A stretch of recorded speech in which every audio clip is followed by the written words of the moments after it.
The views and comments expressed on the following radio program by its hosts and their guests do not necessarily reflect the views of rmconair.com or its affiliates. Listener discretion is advised.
Oh, let it ride a little. That was a little new breakdown. Ladies and gentlemen, welcome to the So What Morning Show. You know what it is, So What? You know how we do. Another great topic. Listen to this topic. Let me just do this really quickly before. This topic is about marriage. A lot of people, want to know how to make it work. I got a guest here today, and I'm going to introduce him a little bit later, but how to make the wedding last longer than the ceremony. How does that happen? 323-965-1600. But before I get into all my guests and everybody that's participating today, I'm going to do something before I get to my book selection.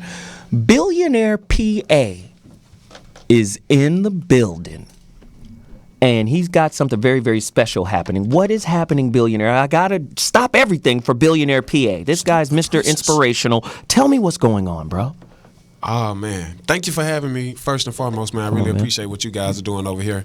But tomorrow, we're going to be releasing the Procter & Gamble documentary on my life. It's going to be on, it's called My Tide is Rising. Wow. No matter what you go through in life, you should rise above all tides and put your passion behind your dream and don't worry about what nobody think about you. It's called My Tide is Rising, sponsored by Procter & Gamble. The YouTube channel is where it is going to be released at. I think it's youtube.com/My Tide is My Rising Tide. I'm sorry. My Rising Tide. And who's narrating this particular thing?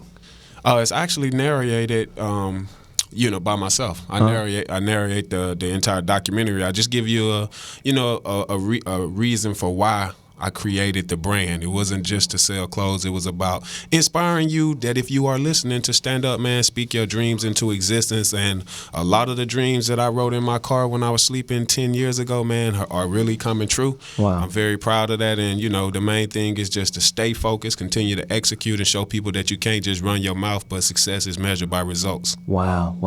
That's great stuff, man. 323-965-1600. One more time, where can they find your apparel, your website, the whole hold it down. What's that? Oh man, to find learn anything about the brand, go to wealthymindsclothing.com. But to learn about this documentary that we're releasing, it's coming out tomorrow. If you want some pure inspiration, you got to get up and go to www.youtube.com/myrisingtide. There it is, Billionaire PA, man. Appreciate you jumping in today. So now let me get to my book selections, and I'm going to make this really quick because we got a heavy show on deck right now. And trust me, if you want to participate, if you're married, if you're considering getting married, I don't know why you would, but if you're considering it, somebody call me right now at 323-965-1600. If you're in a marriage and it's working and you've got tips, please call us. If you have a successful marriage story, I know they're rare. I know. Call us right now, 323-965-1600. Really quickly, I got books. Newlyweds Instruction Manual. This is an instruction manual, essential information, troubleshooting tips, and advice for the first year of marriage. Great book. And it's one of these novelty books, put together by a whole bunch of people. Check it out. Some people need this because I heard that, staying in a good and a long-lasting relationship is really, there's no manual for it. But apparently somebody thought egotistically enough that they could put one together. Now, if your relationship fails after reading it, it's not my fault. Now, here we go. And I always tell people, when you read a particular subject, always read the polar opposite argument as well so you can have a balanced perspective. Because most people, what they do is, I'm Christian, I'm only reading Christian books. That's it. So how you going to defend your argument or your position when you're talking to a Muslim? You don't even understand the relation between Christian, they cousin beliefs. You don't even know how they connect like that. So this is a book. And this is a tough book right here. And a lot of people don't like to have this conversation, but it's a real conversation. I was dealing with a couple this week. I don't want to put their business out, but dude called me, had me talk to his woman. We sat down. We had a conversation with everybody. Why pro-life? Caring for the unborn and their mothers. Randy Alcorn. Now remember, I promoted another book that talked about pro-choice. Here's the polar opposite question. Educate yourself on both sides of the fence. It's very important that you do that. Very, very, very important. And one of my guests who's coming in next week, and a lot of people don't know, Bobby Glanton is a beast. He co-wrote this book, Let's Go to Work. The Millionaire Chronicles, a 96-year-old's remarkable journey from builder to banker. Leon T. Garr, he's going to be on this show in a couple of weeks. This is co-written by our good friend, Bobby Glanton Smith. So this is real business, right? Real men don't play. Bobby is a cold piece of work. He talked about human currency last week. I loved it. I loved every bit of it. Now, for all those people who enjoy being by themselves, who loathe relationships, who want to be independent in every aspect of their lives without any responsibility to some ball and chain somewhere, here's a great book. Seeking Happily Ever After, Navigating the Ups and Downs of Being Single Without Losing Your Mind, right? And Finding Lasting Love Along the Way. Michelle Cove. This is a good book. A lot of people don't know how to be by themselves, right? How many people you know that just hate being by themselves and are as thirsty as someone who has a tent in the Mojave Desert somewhere waiting for that next savior in the form of relationship? It ain't coming. He ain't coming. Here's a guide to help you get over being single. It's okay. Sometimes being by yourself is pretty fulfilling.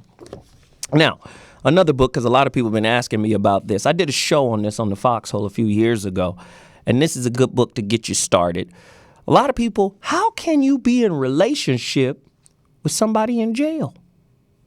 That's a tough relationship. How do you remain faithful? What if he got a 5-year stretch? Wow. How you hold on? Must be some pretty good stuff to hold on for.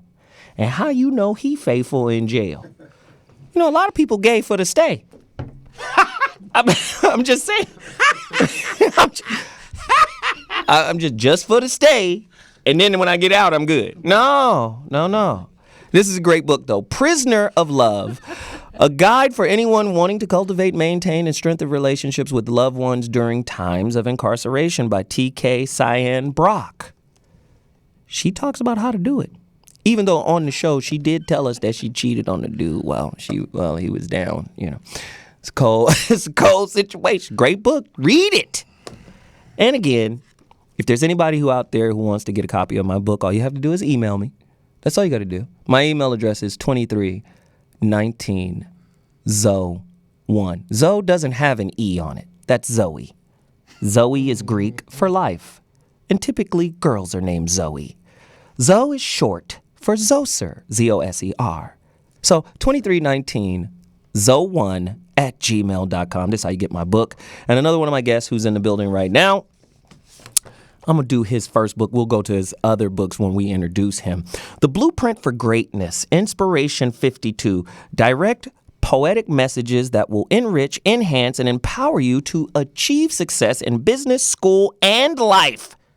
Author, Jerome Vincent Carter. He's here with his wife. We're going to talk about, does anybody give a damn about marriage anymore? We got some real heavy people in the building.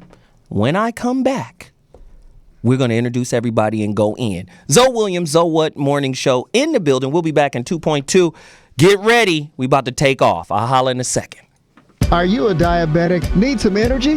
Need to quench your thirst? Try Pitbull Sugar-Free Energy Drink, the only energy drink named suitable for diabetics by the American Diabetic Association. And it's now available with no calories, no carbs, no sugar, and no fat, and a smooth, natural blend of energy, vitamins, and minerals. Need to quench your thirst? Try Pitbull Sugar-Free Energy Drink, the only energy drink named suitable for diabetics by the American Diabetic Association. And it's now available with no calories, no carbs, no sugar, and no fat, and a smooth, natural blend of energy, vitamins, and minerals. Pitbull Sugar-Free Energy Drink is the healthiest, best-tasting energy drink around. For more information and online ordering with free shipping, please visit hiphopbev.com. Remember, Pitbull Sugar-Free Energy Drink, suitable for diabetics, great for everyone.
Does anybody still give a damn about getting or being married? It's a very important topic. Is marriage still relevant? Do we even need marriage to have an integrous, intelligent, upwardly mobile, successful family? Or are we still in the medieval days of giving birth to bastards? I don't know. Somebody call me, 323-965-1600. I've got guests, but before I get to my guests, let me introduce my co-host. To my immediate left. Who is a bastard that shall never reign. Indeed. You are not included in the line of succession, you bastard. Anyway, Geoff Brown is here with us today. Comedian extraordinaire, actor, the whole get down. How you doing, man? I'm good, brother. I I've been better. Speaking of marriage, I have a bone to pick with my wife that involves an apology, an explanation, and a do-rag. She owes me a do-rag. Okay. Walk my dog today, or it was my dog by default. And you know the extremely homosexual-looking little pink bone that's on the end of the dog leash? I don't know. That you have the poop bags? The poop bags? I don't, okay, you don't have I don't understand dog etiquette. So. Let me put it this way. Dogs have poop bags. You're supposed to pick up their poop. I say you should just take the bags that come from the store. Just use those. She doesn't. She has the specific bags I have to pick their poop up with. That's empty. She makes you... That's empty. Okay? So I'm out here. I didn't know it was empty. Here the dog does his business. I'm standing here. There's a lady looking out the window who thinks it's us that leaves poop in her grass, and it really isn't. I always pick it up. I have no choice. I have to pick this up. There's nothing. You're, I like to you're bake a great the waves. husband, because I'm going to tell you I like the to truth. bake the waves. I like to bake the waves. Yeah. So I got the do-rag on. Guess what I got to do? What? I take the do-rag off, pick up the poop. Ooh. Yeah. My Let me wife. just say, you're a little too committed, because I'm going to be honest. I'm going to walk away from the crap. You gonna walk away, leave it there? Yes. You gonna leave Yes. it? Yeah. Yes. I can't leave it. I couldn't do it. And I'm going to lie. I'm going to lie about it when I get home.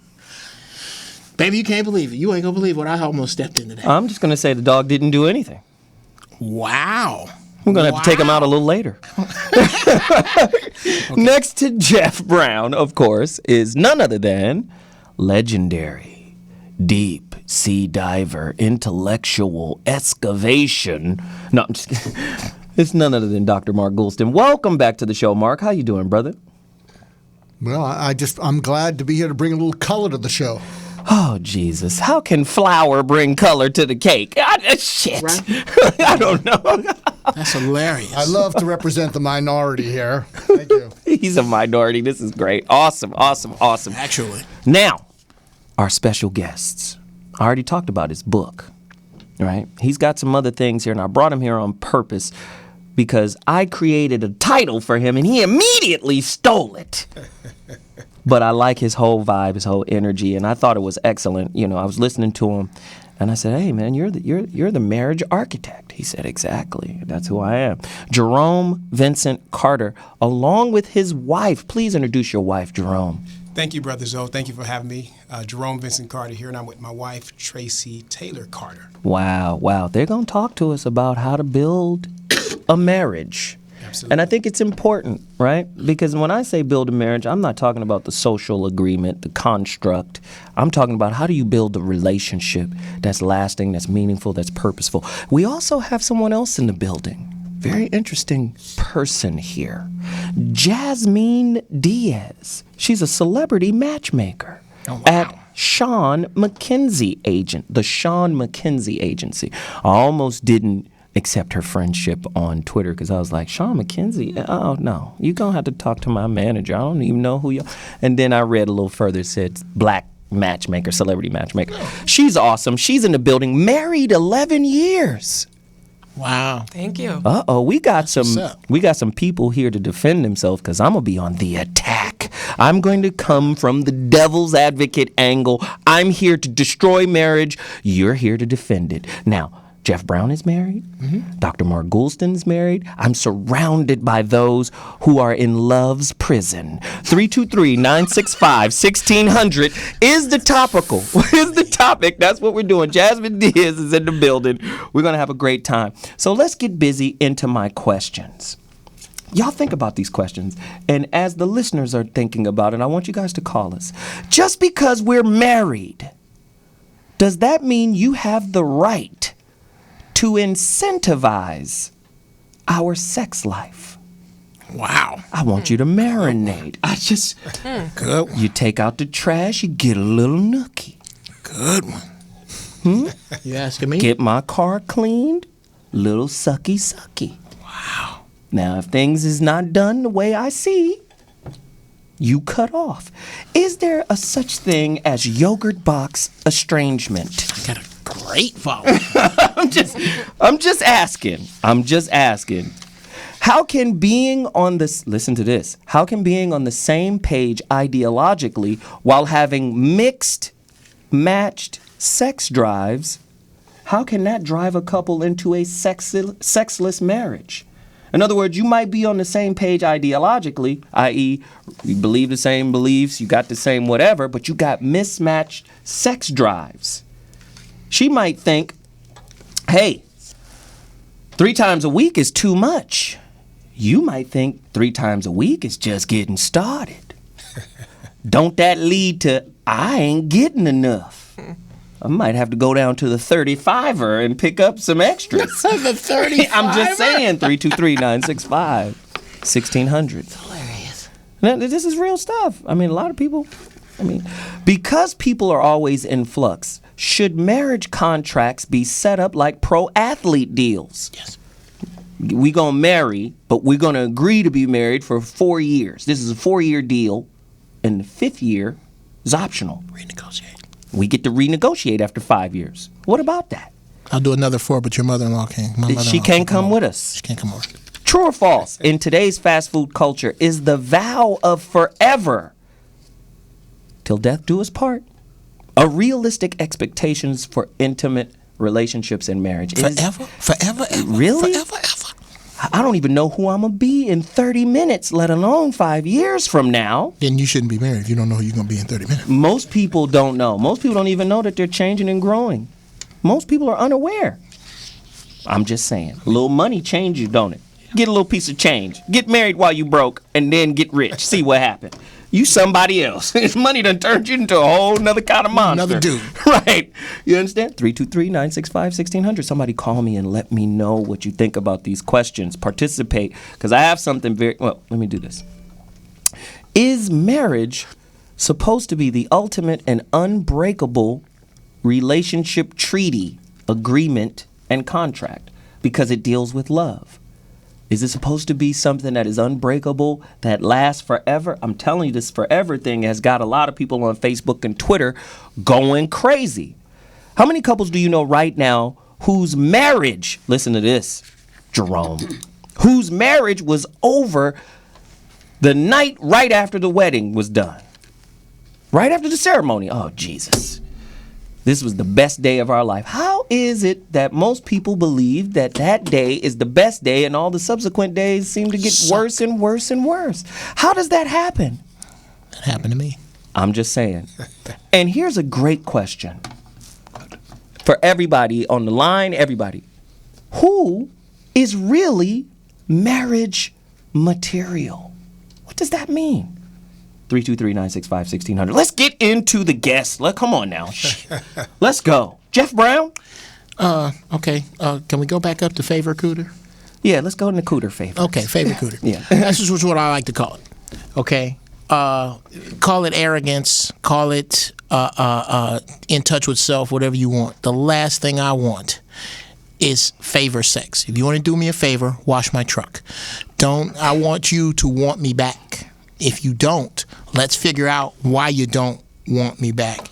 And the whole holding cooter hostage, that's like owning a wolf and having bloody chickens all around the fence, but you ain't going to feed him nothing. Right. That ain't good. That ain't going to work out well. Right. I mean, isn't that a problem in marriage, Dr. Mark, where a lot of times women incentivize sex or hold sex hostage for maybe chores and duties around the house? Talk to me. Well, what I hope we'll cover is that when you fall in love, love is a verb. It's what you give. But when you get married, it turns into what you get. And that's where it gets all screwed up. Damn it. Here he goes. This is why we ask him to talk. Slam dunk. And so, because as soon as it changes from what you give to counting on what you get, screws everything up. So the whole idea is how can you keep that giving, that love is a verb, alive? And I can hardly wait to hear from Brother Jerome on that, because I think he's going to have a lot to tell us. From the free throw line, Brother Jerome, take off. Well, he looked like Byron Scott. Put the camera on him. That's one of my friends. I used to get that when I was teaching Byron Scott, so I do appreciate that. Yeah. But I do like what Brother Mark said, that love is a verb. So then you understand that a verb is an action word, Brother Zoe. Mm-hmm. But then you have to understand in marriage, I mean, you got to take it a little bit deeper, because there's 4 types of love. So within the marriage relationship, you got to understand the 4 types of love. Go deeper. Number 1 being agape, which is the unconditional love. Number 2 being a phileo love, which is the friendship love, and you can't sleep on that in a marriage relationship. If you're not even friends, that's why you date, that's why you court, so you can become friends, get to know is this going to work out or not? So then you have the phileo love, then you have the stergos love, which is the parental love, which is how you love your kids, and then you have the eros love, which is the romantic love. So when you put all that together, and in the context of a marriage relationship, you got to operate with all four of those. So I know my friend here, Tracy Taylor Carter, who's my best friend, she would never incentivize the sex because she's my friend. You don't do that to a friend. So that's how I'm saying you sleeping on the friendship, and most couples get married and they realize the night of, like one lady who told me, which I put in my book, How to Make Your Marriage Last Longer Than the Wedding, I put in there, her husband told her on the wedding night he made a mistake. Now what kind of foolishness is that? That's the foolish. Wedding night. Yeah, that's foolish. So, but when you get to court, you date, you understand that this is my friend. I'm marrying my best friend. I love her because we spent time together before we got married. I know who she is. She won't change in the next 30 minutes.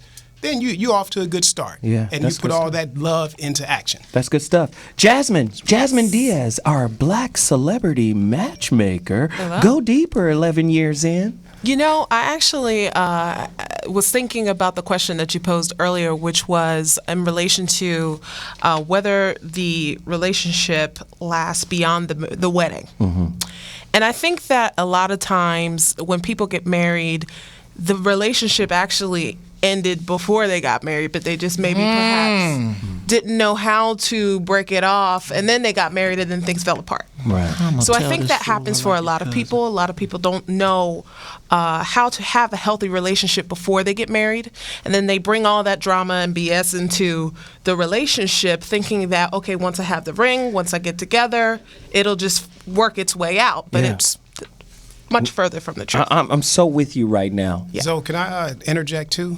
Yes. Exactly what Jasmine is saying, that it was a song, back in the day, what you see is what you get. What you see Is what you get. I said what you see Is what you get. Now, baby. That is the slave version of the record. No, that is the way it went. The best thing yet. Da-da, da-da. Oh, yeah, that's my song. And see, I knew I was in the house with that, and so what you see is what you get, and it was Jasmine was saying, is that some people try and ignore that and try and pretend it's not happening, or they're not really like that, or I can change them. And so, my wife and I, we're huge proponents of premarital counseling. So you just don't jump into marriage. You get counseling, you get education, so you know what you're doing. So this thing can be successful. And not only couples counseling, but individual counseling as well. Individual counseling as well. And that's why, on our website, marriageoverwedding.com, we just teach all those things. We talk about those things, and it's just a place for couples to go to learn how to stay married. Right. Because it's a beautiful thing. So let me add on to the conversation. You, Jasmine Diaz, beautiful lady, married 11 years. She's serving 11 years right now. Wife whisperer. The wife whisperer, right? You the wife whisperer. Let me just say. Let me just say. Anybody here see the movie Life of Pi? Yes. I got the bootleg. I ain't watched it. Gotta watch it. Most people are married to the tiger, Richard Parker. And this is what I mean by that. The little boy was enamored by the tiger, not knowing that the tiger really didn't care about him. And his father told him, what you're seeing coming back from the tiger is your own reflection. You think the tiger cares like you care. Most people are with a person like that, and I'm starting to call these people Richard Parker. Exactly. Right? Because they're a beast. They're there for their own purpose, their own selfish reasons, their own fulfillment of their own personal agendas. They think, I can go to this relationship because it'll heal me of my hurts. I can go to this relationship because I can get something out of this person. I can find some security that I've never found in my life before. They're there to really ravage whatever love resources you have. They are a tiger that is looking to devour. They are Richard Parker. They ain't brought no meat. And what was so beautiful about the film is when he finally made it to shore, Richard Parker hopped out of the boat and walked and didn't look back. And he said, it broke my heart because this tiger, this ferocious animal, kept me alive. But I thought we'd been through everything together. I thought he would at least look back and acknowledge me because I saved his He said he broke my heart because he never looked back. He didn't say goodbye. That's deep. You understand? And then the guy goes on to say, life in itself is a series of letting go. Very powerful film. Yeah, that's true. And I believe that most people are married to Richard Parker. Selfish, greedy, I'm here for my own purpose type people. And if you disagree, somebody call me right now, 323-965-1600. Does being married mean that our commitment to each other and this relationship won't ever change? Ever, ever, ever. And I think there's one of those weaknesses that we get in trouble with. 323-965-1600. We got Brendan on the line. Line 1, Brendan. Let's go deep. Yeah, how you doing? What up, man? Good. Yeah, I do believe that everybody is kind of like Mr. Parker because I feel that some people don't know how to take time in their marriage to find each other and be open with each other. A lot of people still have that shield as when they were single to where, you know, you don't have to express yourself. And you have to understand, too, in a marriage that I think that sometimes you have to, you have to, let your shield down and open up to your partner because it's not a stranger. It's someone that you planned on being with, for the rest of your life. After the kids are gone and everything is said and done and you completed what you set yourself out for, it's just going to be you and your partner. Wow. Hey, Brendan, I want to thank you, man, for that call. I appreciate it. Thank you for reaching out. Listen, I think Jerome touched on it, too. You got to marry your friend. My last relationship, I thought she was my friend, but she was Richard Parker. Mm-hmm. Wow. I got a question for Jasmine. Go deeper. Go for it. 'Cause I really thought about what you said, that often you have a relationship and then it's not going well, but you have all this momentum towards the marriage, and then instead of fixing it, you stay stuck in it until then it all goes away.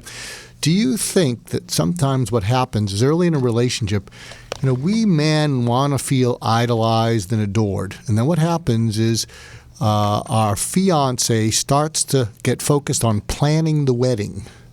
And often men feel like we're kind of on the outside watching this thing happen. And so instead of us being the center of all that adoration, idolation, what we feel is, I think I just had a bait and switch here. I think what happened is I'm just a means to her building this home, which I'm supposed to support, her having all these kids, which I'm supposed to support. And I think what happens is the man, because we're a little bit sort of self-centered and babies underneath, we feel like something's happened, so we tend to withdraw, get a little pouty. We're not that enthusiastic. When she says, "What do you think about this for the wedding?" The best we can say is, "It's okay. It's okay." Yeah. And I think what happens is that initial thing is never repaired. And so it's something that I see, because I've seen couples over the years, is often what happens is the man stops choosing her and feels like it's more of a responsibility. Yeah. Mm. And the woman feels unchosen, but she focuses on building the home, and they never repair, where did our love go? Yeah. Do you think there's any truth to that? I think there's a little bit of truth to that, and I also just think a little that, bit. I You think challenging the doc? And here's I'm why. just, Here's why I say a little. I think that yes, there are times when women get a little too focused on building the wedding and all of the fancy stuff that comes with marriage, and they lose focus on the relationship. But I also think that both parties do it, both men and women. It may not be that the man is focused on planning a wedding, because most men really don't care about the way they just want to show up. You know what? I got to interrupt here. Some of them I got to don't wanna interrupt. show up. Listen, I got to interrupt here, because here's the 900-pound elephant in the room. Most men, now I'm just going to tell the truth, we don't want to do it. It's the end of our lives, and it's the beginning of yours. Well, you get a new name. How many times our bachelor party is Bon Voyage? Yeah. Peace out. Okay. See, it's almost like we're getting sent to jail. Okay. And then here she goes. I have a new man to control and rule. Go in, Jeff Brown, please. Just take the response with the ring. When you got married, with your fine side, I love your freckles, by the way. When you got married, you probably ran into a room of other women and went, ah! And they went, ah! No, you didn't do it. I know. No women do that. I don't know where I got that. Not the black women. The black women be like, about time, hell. Right. It was 12 years, shit. When a dude walks in the room and goes, you getting married? There's a collective. Yeah. Brother. Yeah. Well, see you on the other side, pal. Yeah, we here for you. We're here for you. Because in American marriage, let's just be honest, the man, socially and financially, has the most to lose. Yeah. Guys don't go, yay, I'm getting a divorce. Let me back you up. Do you know why divorce is so expensive? Because it's worth it. That's the way guys look at it. Wow. When you see a dude that's got $300 million go, you know what? Here's 150. He's like, yes, that's worth being away from you. You can have it. Wow. I think there are some men that are out there that really do value that kind of relationship and commitment. So I don't want to say that all men don't want to get married, because I know that there are men that do. Let me tell you. You know who wants to get married? And the married men in here might, I'm sorry. I'm sorry if that was Spit it. They're neutered. Well, I have male clients that service, that come to me and hire my agency to work with them. So I do know that there are men that are out there that are actively pursuing relationships and they want to be married. It's just too damn bad. But I definitely think that with regards to what Geoff was kind of saying, we were talking about the whole idea about whether or not people are ready, marriage material, which is kind of the thing that we were talking about earlier. There's no such thing. Well, I think that there is. Go deeper. Well, just in my everyday life, dealing with single professionals, I recognize that there are different types of people. There are those people who have themselves emotionally ready. They may be financially stable. They may be stable in other areas of their lives. And so I think that those people are marriage material. They're ready. They're available in every aspect, whether physically, mentally, all of I just think those people don't know any better. Well, I think they're just dumb. Okay. Go deeper. Yeah, I want to go Jerome. deeper too. And it's you mentioned earlier as far as marriage, the contract of it, and see that's where we kind of. It's business. But that's where we kind of lose sight of it, because when you go deeper on it, marriage is not a contract; it's a covenant. And when you look at it, the institution. Here comes the religion. There you go. The institution of marriage was established before. It was the first really institution that was established by God. It was the covenant between man, wife, and God. So when you take God out of the equation, you telling me there was a marriage ceremony in Genesis? Because I missed that. Oh, you did miss it. Yeah, go deeper. And there were a few other things in Genesis before marriage, like the concept of days. Right. It was. So the first agreement was not marriage. No, I said the first institution. He said the first institution. A day is not an institution? Well, I still think an institutionalized mind is a stagnant mind. Yeah. I believe that. Well, we can get caught on semantics, but you got to understand, within that marriage covenant, it was God, it was the man and his wife. And so when we make it a contract, then, you are going to lose sight. But when you understand that marriage is a covenant and it's not something you just do just because everybody else is doing it, then you make sure that you're prepared physically, mentally, spiritually, that you guys are on the same page, man, because this is not a sprint, it's a marathon, it's a lifelong journey. Great point. Most guys get into it, they thinking it's a sprint, and then when they get past the 100-yard dash, they don't realize they got 26 more miles to go. They signed up for the wrong event. That's So true. you That's ran right. track, you know That's that. right. You don't sign up for a sprint when you're in a marathon, because you're gonna lose every time. That's so it's a right. whole mental it sounds shift good. on it. It sounds good, but so as a makes mature man. Makes sense. It does make sense. I didn't say it didn't make sense. Hey, It brother just sounds Geoff, good. As a mature man, if the most mature thing I can do is get married, and I got to be ready for that. It's not for a little kid. It's not for the faint of heart. It takes courage, because it's going to be work, and it takes stamina. Well, it takes just courage. Like any sport that we play, dude. You had to be ready. But at the same time, be ready to play and win the game. I'm not going to lose this game of marriage, because I've never been a quitter and I've never been a loser. I'm making sure I'm prepared to get into it to win. Right. And I'm making sure that my agree with teammate that. is on the same page with me. I agree with that. However, like I said, to me, that's just platitudes. That's just, cliches. So let me give you an example. Let me give you an example. A lot of people don't look very deep into what they're doing. They just look at it from a belief perspective. Got you. This is in alignment with my belief. But they don't go deeper than their belief. They don't even challenge their belief. Yeah, there's right? that. Your belief system can also be abbreviated down to BS. Nobody ever gets to the point to find out when their belief system is BSing them. Right. And here's a perfect example. Relationships are about two dominant hormones: testosterone, oxytocin. Right? Now, at the end of the day, studies have shown people that are in prolonged relationships, oxytocin levels go up. Right? But guess what you need, the woman and the man, for a strong sex drive? Guess what you need? You need testosterone. Testosterone drops in married men because there's no chase. There's no urgency. I got her. She's mine. Your testosterone levels drop. That's why so you does your mental clarity. But guess what? You gotta work out. Let me finish. Your break it down, Let me brother. finish. You Let me gotta finish my work out. point. Do some sit-ups. Let me finish the point, and then you guys can chime in. But this is something that is pervasive across the board.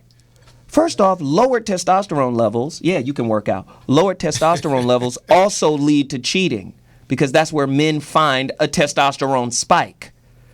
The testosterone levels even drop in women. So what you'll now have is a companionate relationship developing that's losing the intimacy because even women need testosterone for sex drive.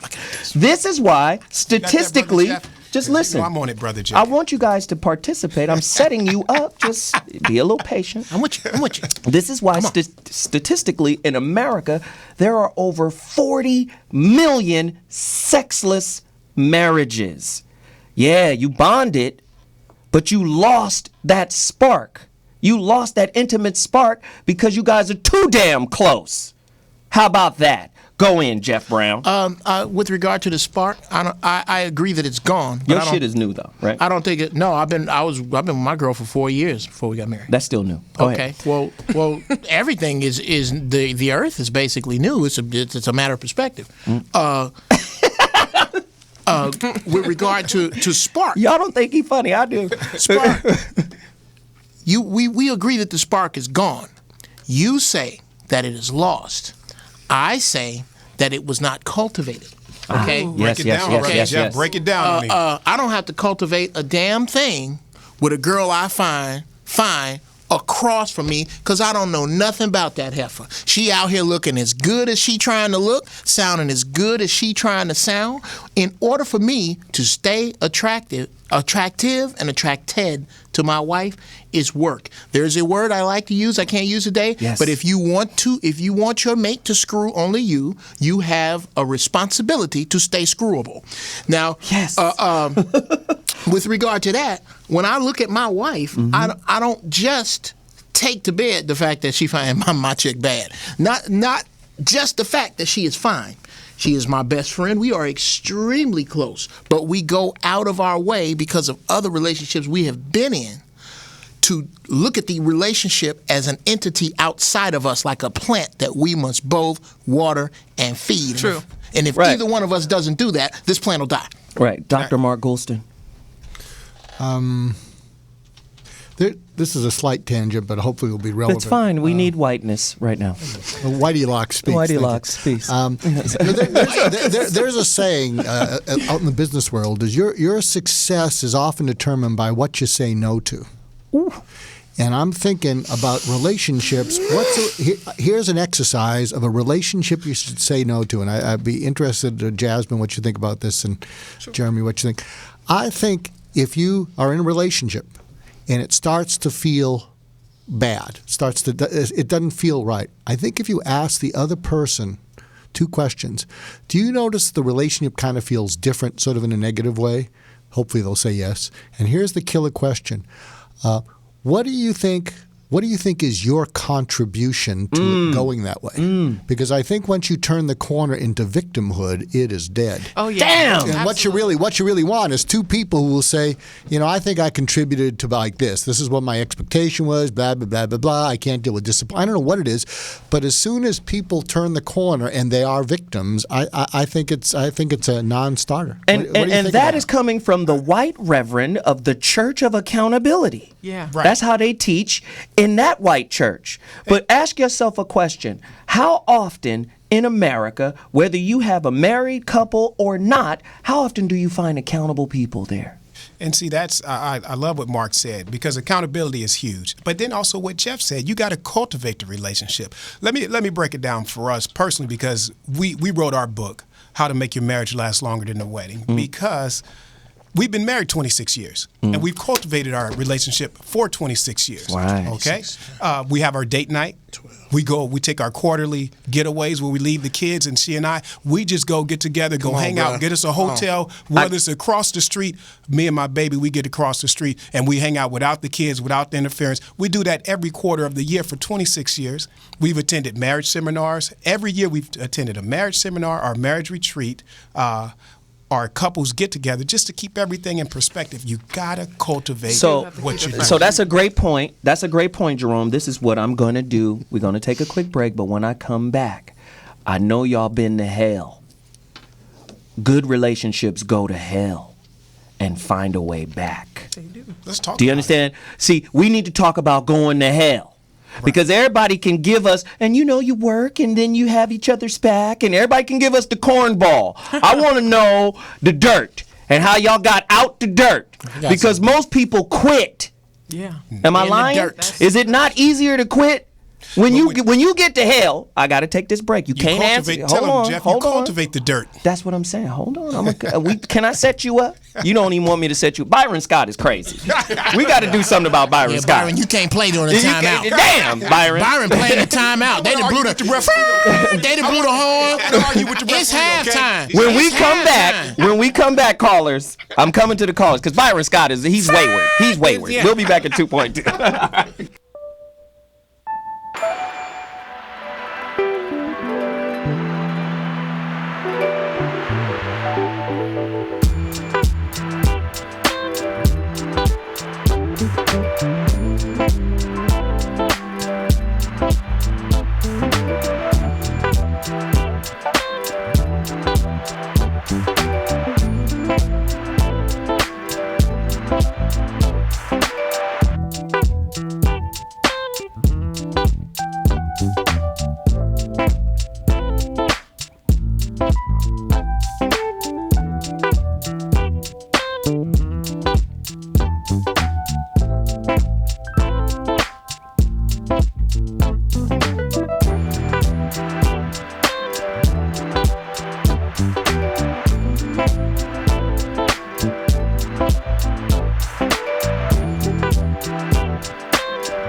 Ladies and gentlemen, Hello, you.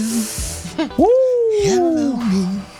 I'm just gonna say, man, this is a hell of a topic, man. Marriage.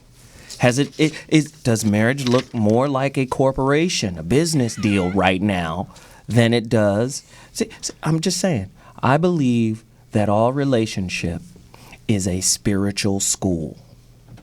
And we live in a capitalist corporate society that makes us contentious and competitive.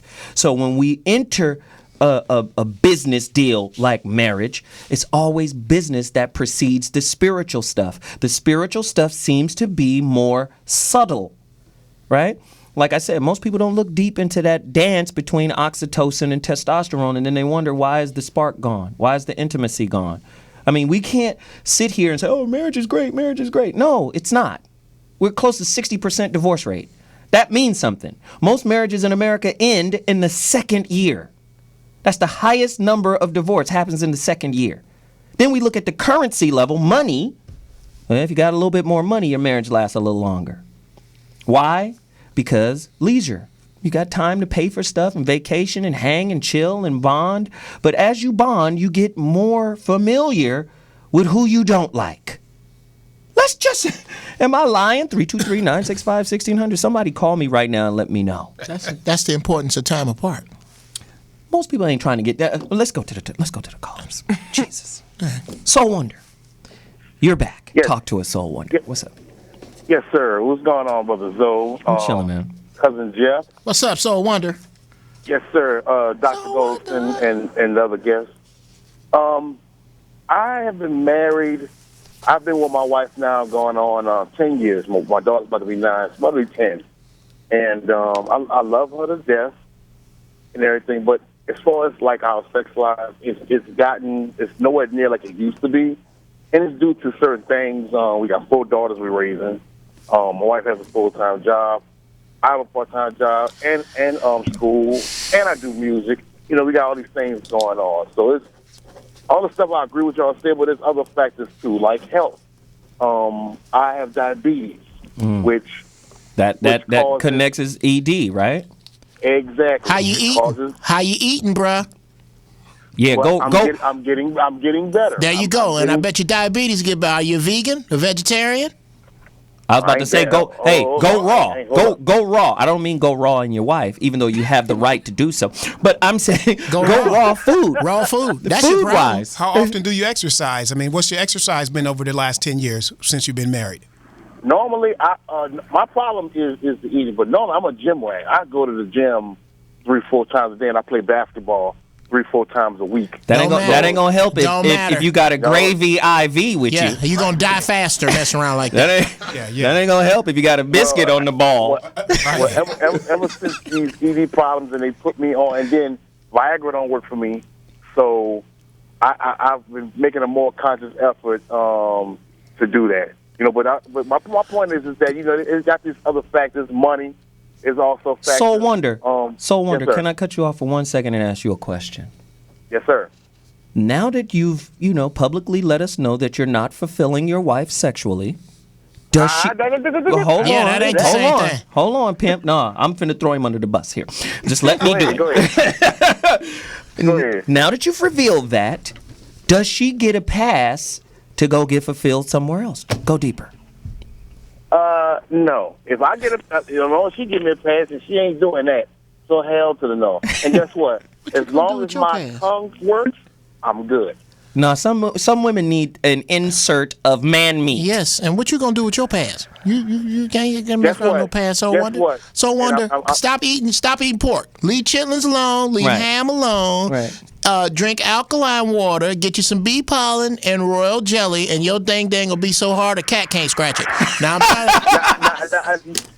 I tell you what does work for me is the stuff called Vigor. No. See, he's trying to medicate the problem. So Wonder, I'm going to say it again. The whole purpose of this show this morning, the whole purpose we are here is possibly to save your life and increase your days. That's how God gets down. I'm going to tell you again, you are responsible for it. Your soul is responsible for these words, Soul Wonder. Leave pork alone. Yeah. Leave red meat alone. Stop drinking soda. Get you some bee pollen, some royal jelly, some alkaline water, and some exercise, and your ding will be so hard a cat can't scratch it. Right. And stop bathing in chili. Yeah, you can't take chili baths, bro. Take a chili bath. That's it. They don't want to hear about no pills and who gave you what that might work. This work, pills and bad diet. So Wonder, we got to roll right now. Thanks for the call. Charlie, you're on the line. Talk to me, man. What's going on, Zoe, man, everybody? I was just calling about what you were saying earlier about relationships. I just think that communication is the key in any relationship, and also you got to be man or woman enough to accept constructive criticism to make your relationship a lot better. Wow. Most people can't do that. That is a great point. Caller, thank you for the call. I appreciate it. If your partner was unable to perform any sexual acts with you, could you remain faithful and celibate until they came back around to granite status? 323-965-1600. Somebody call us right now and let us know. Music Man, line 4, you're on. Let's go. Hey, how you doing, Zoe? What's happening, man? Hey, this is the Music Man 82 representing Indianapolis, Indiana by way of Detroit. Naptown. Hey, what's up, man? Hey, shout out to Jeff Brown and kudos to the married couples. You are an example to me, being a young man who's not married yet. Thank you, brother. I applaud you. Thank you. Also, shout out to Mark Goulston. I just wanted to touch on a few subjects. I'm not married, but this is the thing I wanted to touch on. The way to a happy man, to me, is through the 4 S's, which is sex, sandwiches, sports, and sleep. There we go. Yeah. If a man don't get that, he will not do chores for you. Men is through physicalness. A good man, if a woman is not holding the cooter hostage, he will do any chore you want him to do. I have a question. What about the man's responsibility to the woman? Because I'm hearing a lot of... Go deeper, Jasmine. I believe that a man is supposed to take care of his woman and take just care discussing... take care of the house. Oh, go ahead. Yeah, let Jasmine talk. You've made Give your Freckles question. the floor. Go on, Freckles, Music say it. Man. Go in, Jasmine. Well, I think it's interesting that, the callers that are calling in are kind of giving their perspective from the male's point of view. Amen. And that women should be doing X, Y, Z for men. But what about the man? How about his participation in the relationship? Because it is a two-way street. I'm not married to myself. I'm married to another man. Now, I have been married for 11 years. I got married at 20. And I tried that. Being young and marrying someone so young, you learn a lot about communication. You learn about growth in a relationship. You know a little bit more about what each person needs as you go through the journey together. And I think that as you're working with someone and you're married to someone for a long time, like these two, you get to understand a little bit more about what it takes for each person to have what they need in order to sustain the relationship. So I can say that I want all these things for my husband, or I can give all these things to my man, but he also needs to give me my needs. Like what? Like, for example, I like to be appreciated by not just word. I prefer action. I want to be taken out, and my husband is a really great guy with that. We spend our weekends and we go away. We're actually out every month doing what it takes. So as a woman, that's something that's really important to me. And it's not necessarily what you guys are doing. Right. It's who you're doing it with, right? That you're doing something as well. Yeah. And putting in the work, and I understand that, each man may feel like, well, I want sex. I want you to care about sports. I want you to care about all these things that I care about, but also you need to know what your woman, what matters to her. Right. Even if it's superficial and frivolous. Go in, Mark. Yeah. Yes.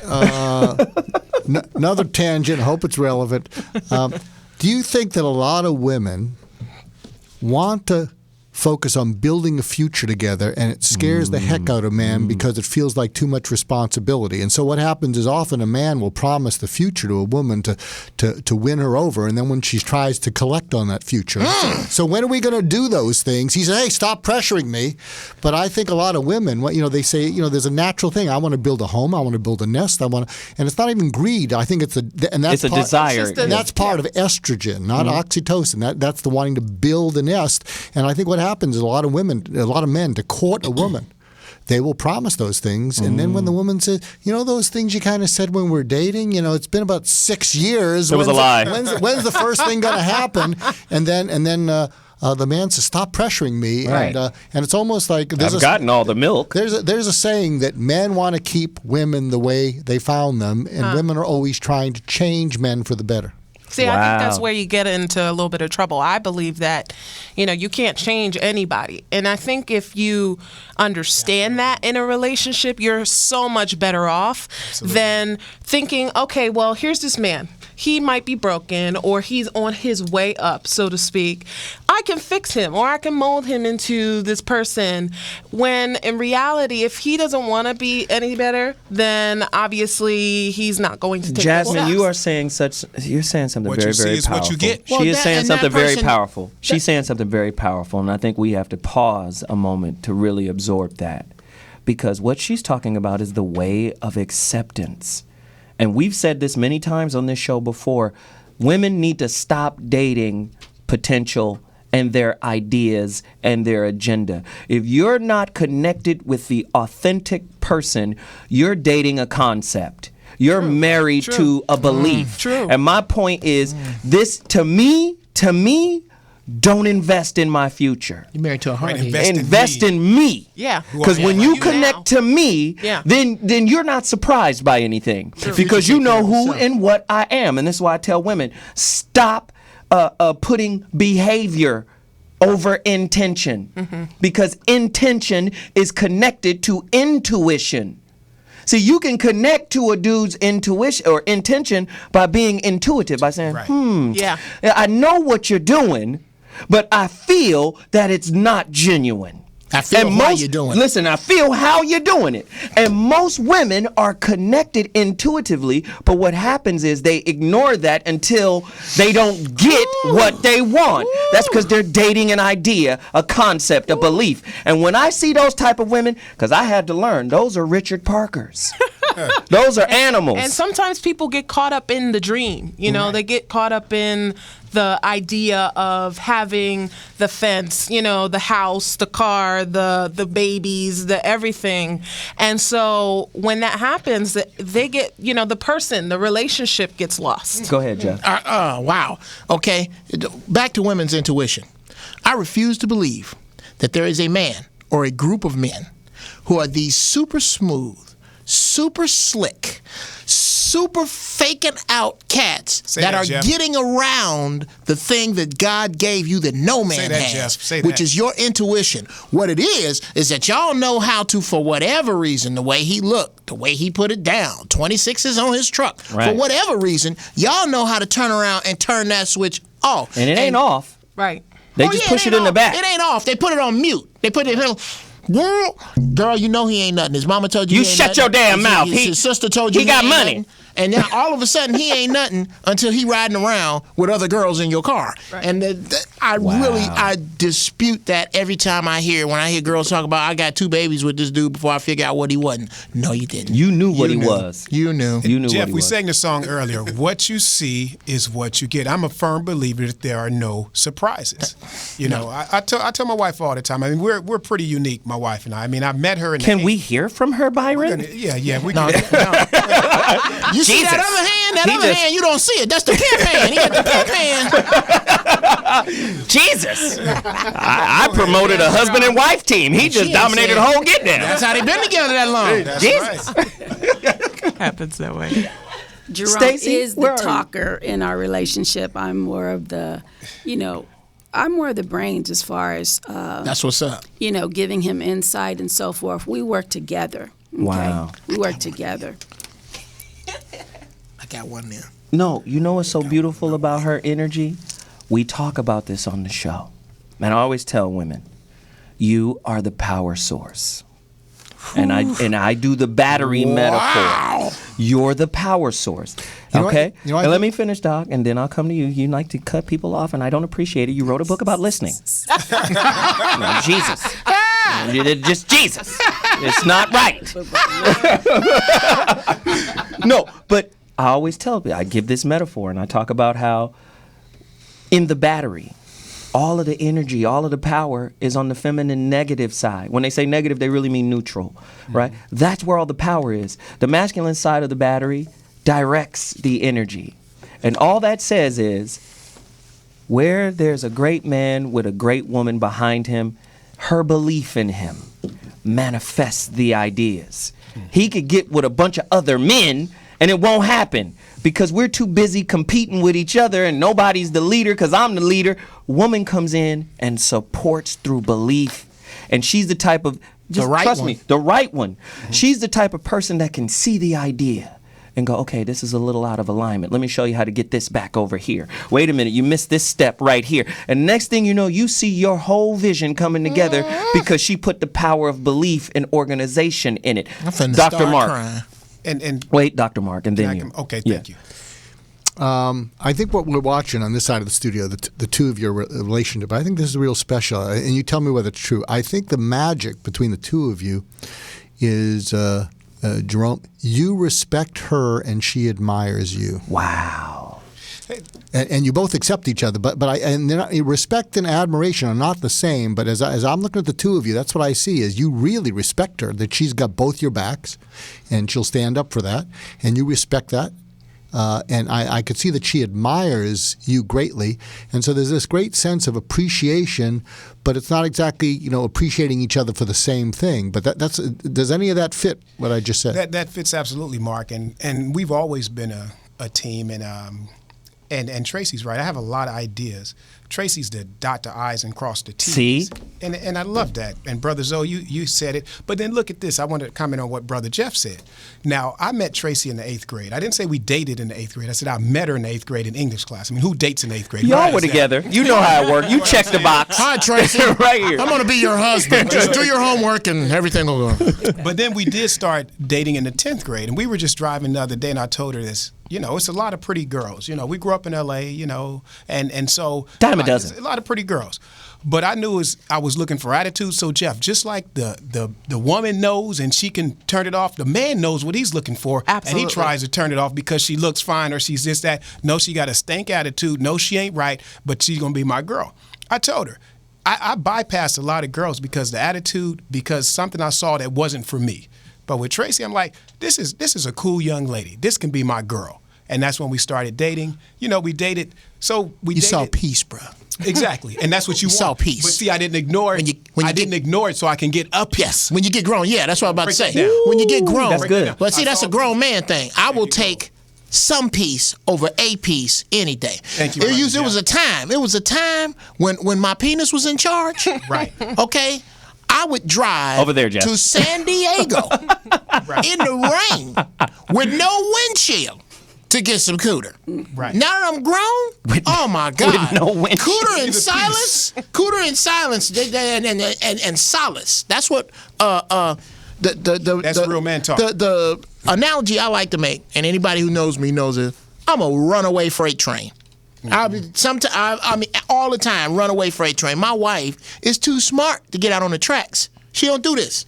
Right. She just lay the tracks where she want the train to go. Right. Wow. That's why I have not been late to this or anything else since my wife had a very simple talk with me about punctuality and not respecting it being beneath me. She didn't cut me off. She built you up. Dude, I'm telling you, those women exist. My wife single-handedly restored my faith in black women, the judicial system, and God. Period.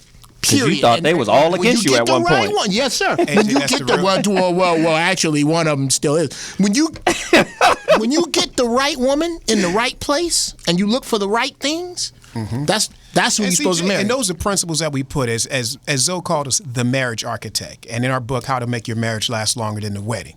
Those are the principles we put in. So if you're single, if you're married, and you want to get to that point, you can do it. Marriage is a beautiful thing when it's done right. And we just haven't been taught. We've been taught how to drive a car. We've been taught how to build a house. We've been taught how to do everything. But nobody sits you down and tells you it's a right way that you can build your marriage, that it will last, and it can be all that you want to be, and it does not have to end in divorce and heartbreak and tear up your kids. Well, here's one thing I want to say. But go ahead, One thing Jasmine. I did want to interject about marriage is that it is hard. It is not easy. It's hard as hell. And it's not for the faint at heart. And I think that people do give up way too easily today. I haven't been married so long. 10, I can't. 11 years. That's 11 years. I mean, for somebody young, I think that's pretty damn great. But I think that today, we live in a society where giving up is pretty much the norm. Right. You know, we can't think far enough to commit to a job. We can't commit to really anything that we put our minds to these days. And so it's easy for us to just say, okay, this relationship's hard. Let me just walk away. And I want everybody to chime in on this.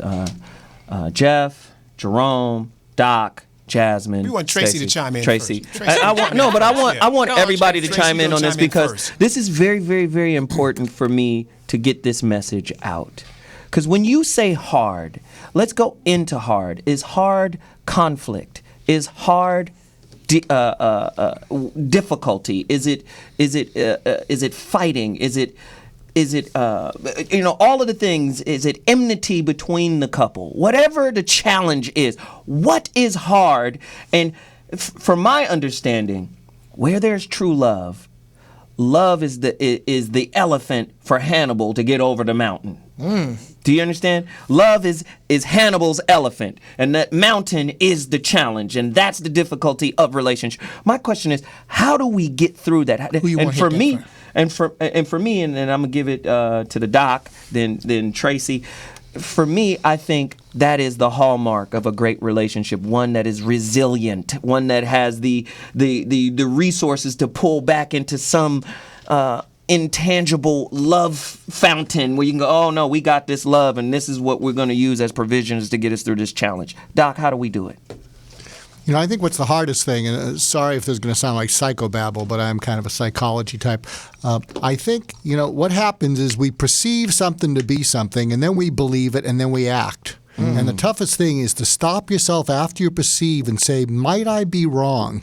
In fact, over the years when I've seen people, individuals and or couples together, I'll say, I give you a choice.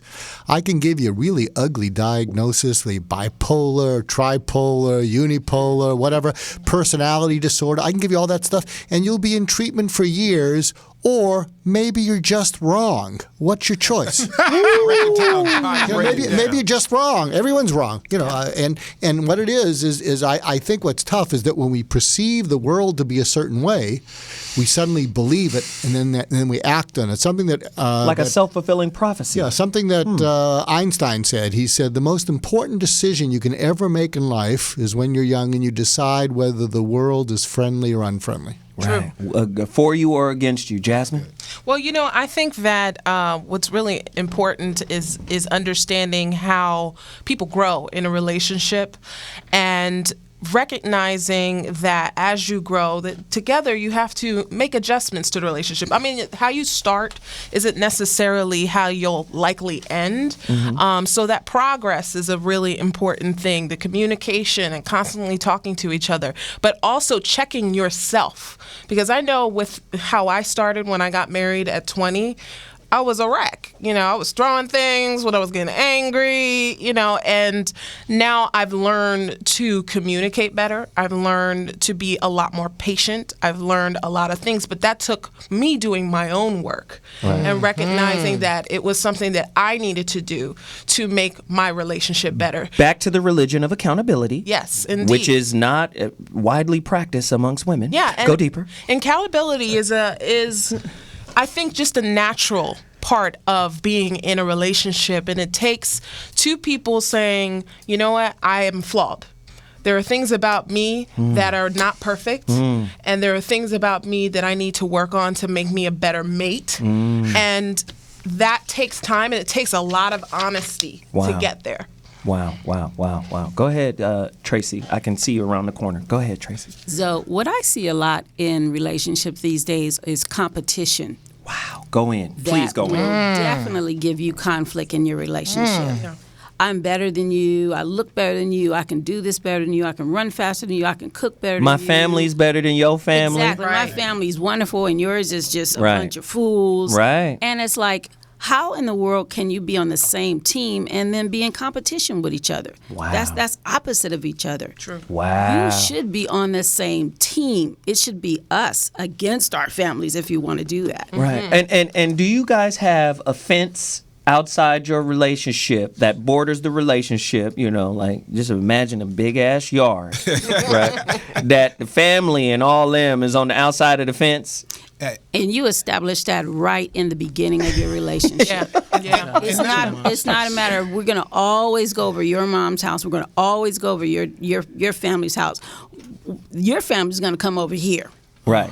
And we're going to have Christmas or Thanksgiving at our house. If they want to come, that's fine. If they don't, that's on them. Okay. And Jeff, let me say. Then back to you, Jeff. Go ahead. Let me say, and not only that, within those boundaries and within the fence, if my mom or my family does something, it's not my wife's job to go and tell them, hey, y'all tripping in our household.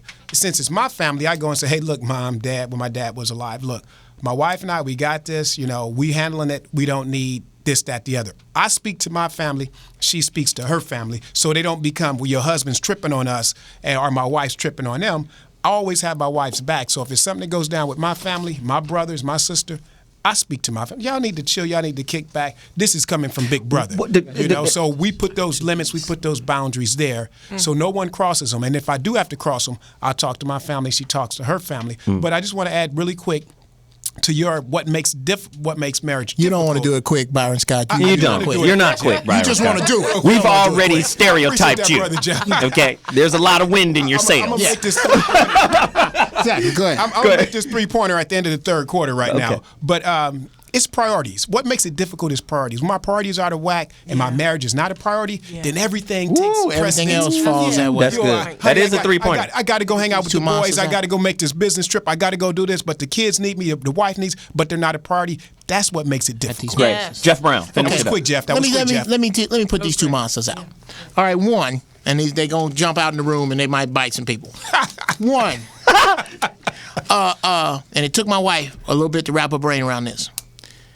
My family is my wife and my children. Say that, brother. Everybody else is relatives. You guys are visitors. Okay? Y'all relatives. This is my family, and I love my relatives. But once you connect with this other person, if it ain't nobody but y'all, that's the family. And that's where stuff gets screwed up with regard to nobody is allowed to walk in my house and disrespect my wife or my family or my home. And I don't care which side you're on. If it's on her side, I'm hollering. If it's on my side, I'm hollering. I'm the leader. Two, those things you said about I'm smarter than you, I cook better than you, I look better than you, those are all weapons. It's a question of who you gonna use them weapons on.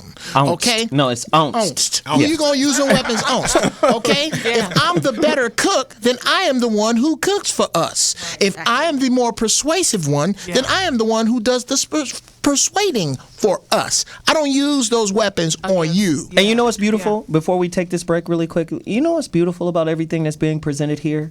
We're actually laying down a loose blueprint. Break it down. Because most people don't even know this is how it's supposed to go down. Right. And that's the purpose of this show, is to lay down a loose blueprint. Because, again, I see so many people that are advised by fear. Fear is their advisor, right? And that's how they make choices and decisions. And you cannot go into the temple of unconditional love and marriage in fear. It will contaminate all that you touch, including your marriage, including your relationship. Let me give you an example. A lot of marriages break down because the two individuals are so codependent upon one another that they're no longer individuals. They don't have a separate life, a separate idea, a separate concept.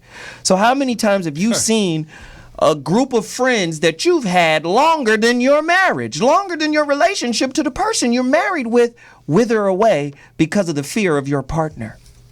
Somebody go deeper. 323-965-1600. We're taking a break, and when we come back, we're going to deal with it. Who gives a rip? Very good. Good. About. Good at it. Jesus, I wanted to say it. Ooh, I know how you Who feel. gives a God? Some words I want to use. Okay. About marriage anymore. We'll be back. 323-965-1600. So what?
How many friendships have you lost since you got married?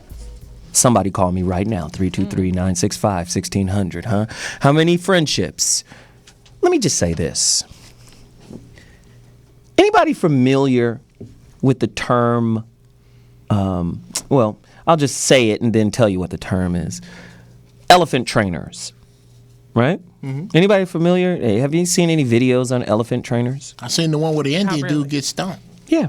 Yeah, it's awesome, right? It's beautiful. I love seeing animals stomp human beings. I love it when the animals win. Oh, my God. Animals always win in the end. The animal attack and then the animal win. Oh, I love that. Yeah, we have a white tiger named Jupiter. He's so sweet. Exactly. And next thing you know, Jupiter has your neck in his mouth. Well, it's not Jupiter's fault. Jupiter's being a tiger. Yeah, right?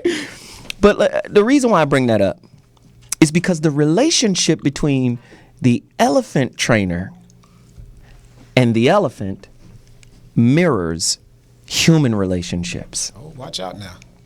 The Sanskrit word for elephant trainer is mahut, right? It means one of great measure. And what happens is, with these elephant trainers, typically it's a little boy, and he's assigned an elephant as a baby. So him and the elephant grow together. 3 types of elephant trainers, right? One of the elephant trainers, or three styles, as they say. There's 3 styles, right? The word is Rejhawan. That elephant trainer uses love to raise the elephant. And those relationships typically are peaceful and codependent. No one's closer to the elephant than the mahut, right? And if he's raising that elephant with love, called Rejhawan, he's good. The other style is, and these are strange words, so follow me, Yuktaman. Yuktaman. That one is ingenuity. I'm going to outsmart the elephant. That's how I'm going to train the elephant. And here's the other one. And ask yourself in your relationship, which one of these are you, mahut? I'm just saying. Then the final one is, the term is balwan, and that is training the elephant through strength and cruelty. I'm going to put my hood in your... Now, what happens is, I had, my ex-girlfriend said this to me, and it really set me off in my mind. Oh, he's being trained. She was talking to her aunt. Ooh. Wow. You're not my mahut. Do you understand that? Like, do you feel what I'm saying? Mm-hmm. Oh, absolutely. I'm not the elephant here. You're not my trainer. You follow? And a lot of times women are trying to cultivate and train their man. This is why we have a bridezilla kind of culture. Right. I just saw a picture of a woman who had a life-size wedding cake of herself. This is the culture we live in. Yeah. I always talk about this guy, Joseph Campbell, right? Incredible philosopher, historian, master of cultures, world culture. He said, you are not married to somebody through the ceremony. The word ceremony comes from the word symbol. And if you don't have what the symbol symbolizes, you've got nothing. Mm-hmm. We live in a culture that aggrandizes the symbol and then produces competitive, cruel, mean Richard Parkers that are mahuts. I'm trying to train you. I'm trying to cultivate you. Right? Trying to neck foot you. Let me upgrade you. Well, if you're not a guru, a sage, some type of mystical person that has 1 foot here in the real world and 1 foot here in the spiritual world that can take us there, you're not going to be able to upgrade a guy like me. I just got to be real.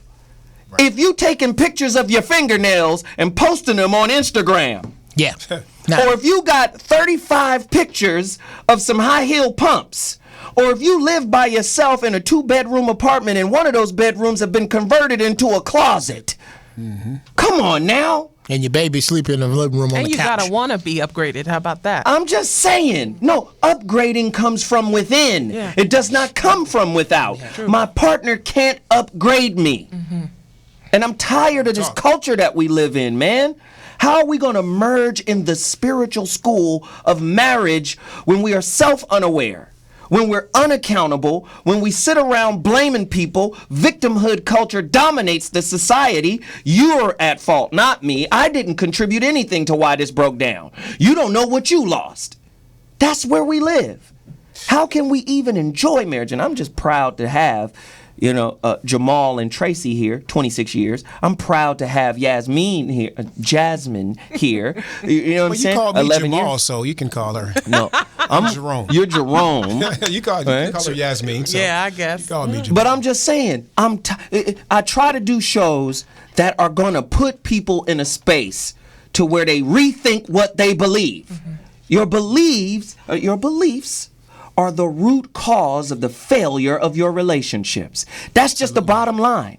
The root word of believe is belie. It means to give the lie away as a gift. How many people are lying to themselves, trying to make their relationship happen when they're not in alignment with the desires they're broadcasting outward? And I agree with you, Zoe. I mean, I'm in addition to a poet and all that other kind of stuff, I write quotes, and one of my quotes is "Live in truth."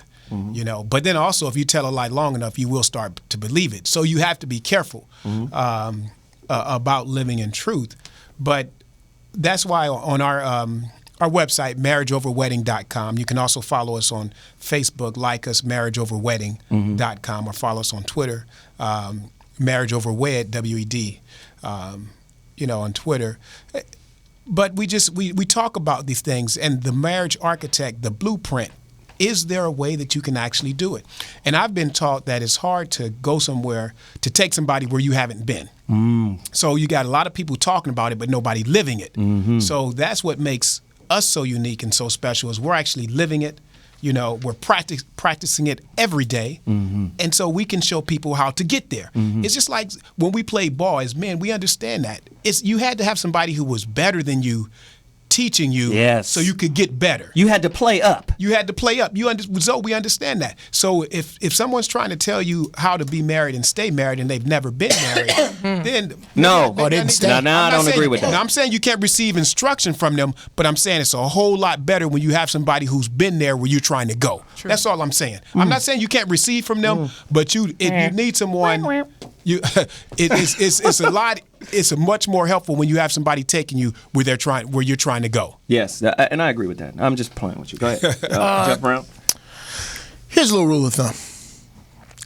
If you have a woman, because generally women do this, if you have a woman who is vying for, insisting upon a wedding ceremony that costs more than 15% of the both of y'all's gross annual income, run fast. Don't go back to your house. Don't go back to your belongings. Enter the witness protection program. Stay away from her. She is poison. That makes no sense at all. And then again, you bring up a great point. A lot of times the wedding ceremony is, imagine it this way. You got a gang of people in your family that have failed at marriage.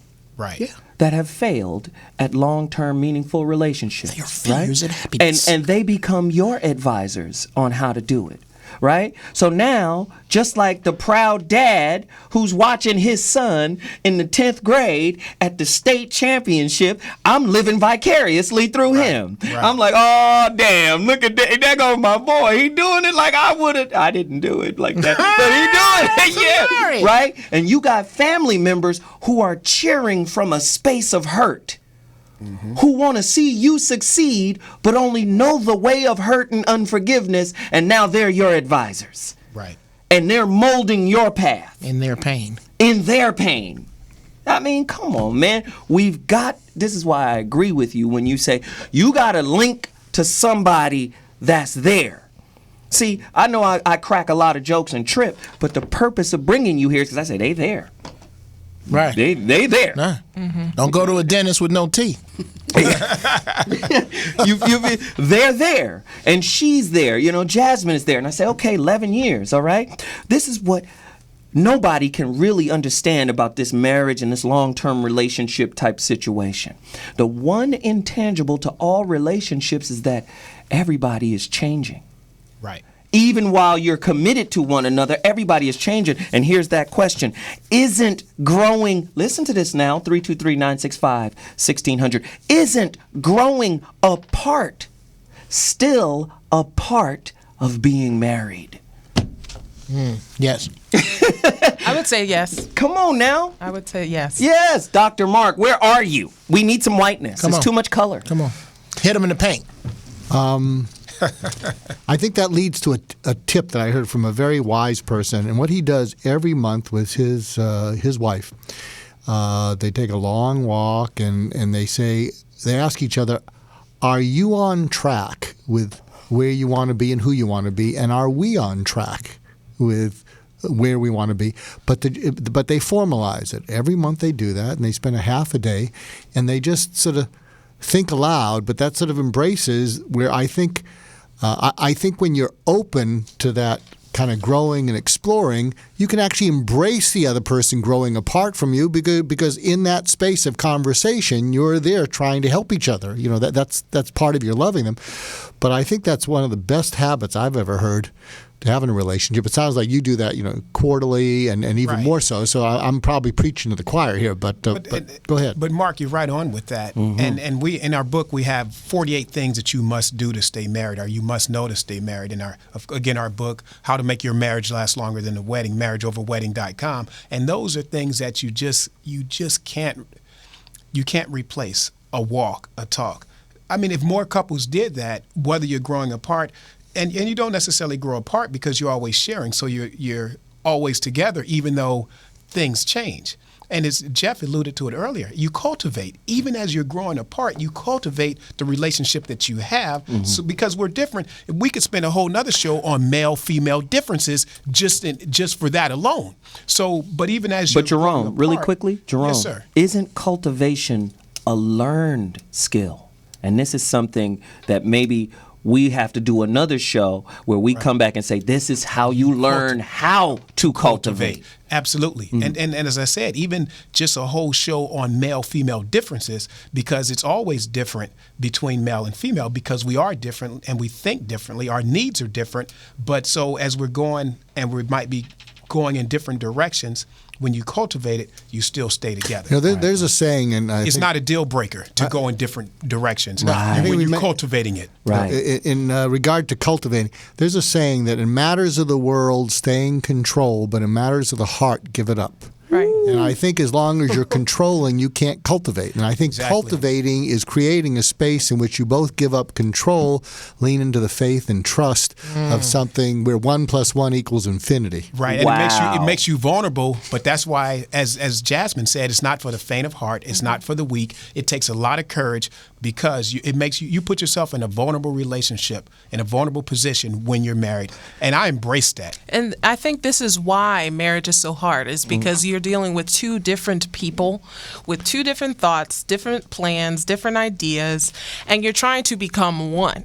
And that process is a difficult process. Some people never get past figuring out how they become one. There's some people are still being two people as they're journeying along. Right, try to be married. Jerome, you raised a good point. I love playing with language and the word vulnerable. I think if you ask someone if vulnerable means open to them, go forward. If vulnerable means danger, back away. That's a great point. Yeah. That's Wow. That's why he has the DR. The Yeah, doctor. right. I got to Dr. disagree Mark. with something you said about two people coming together who have different concepts and different ideas.